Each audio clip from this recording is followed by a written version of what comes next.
ரூ. 7,000 கொடுத்து செலவு பண்ணுற அளவுக்கு நம்ம கையில் காசு இல்லை. அதனால் பேட்ச் ஒர்க் பண்ணுங்கன்னு சொல்லிட்டு வந்திருக்கேன். இந்த எலியை கொல்றதுக்கு ஏதோ ஒன்று போய் வாங்கி வைக்கலான்னு பார்த்துருந்தா இப்போ அதுக்கும் வழி இல்லை. ஏன்னா வண்டி வந்து ட்ரை ஆகி நிற்கிது. நடுக்காட்டில் நின்றுக்கிட்டு இருக்கேன் நான் சுற்றி.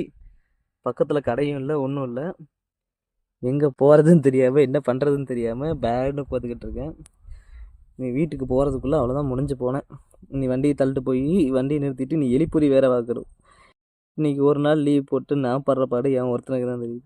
நான் வந்து எலிப்பொறி வாங்கலான்னு சொல்லிட்டு வந்திருக்கேன். இங்கே ஏதோ லாஸ்ட்டில் இருக்குன்னா இங்கே எந்த பக்கம் இருக்குன்னு தெரில. என்ன வாங்குறதுன்னு ஐடியா இல்லை. நம்ம A2D மாதிரிலாம் ஒரு 10-20 பேக் ஆர்டர் பண்ணுற அளவுக்கு நம்மகிட்ட பட்ஜெட்டில் கண்டுபிடிச்சேன். இது வாங்கினா எலி பிஸ்கெட்டுன்னு நினைக்கிறேன்.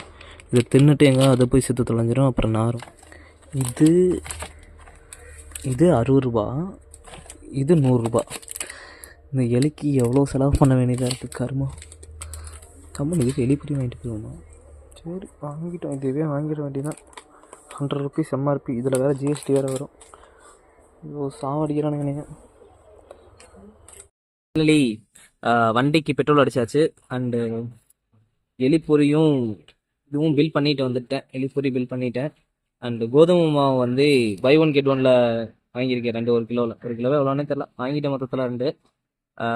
எதுக்கு கோதுமை மாவு வாங்கினேன்னா வெயிட் லாஸ் பண்ணலான்னு சொல்லிட்டு ஒரு ஐடியாவில் இருக்கேன். அதனால் 3 வேளையும் சப்பாத்தி மட்டுமே சாப்பிட்டே உடம்பை குறைக்கலான்னு ஒரு ஐடியா.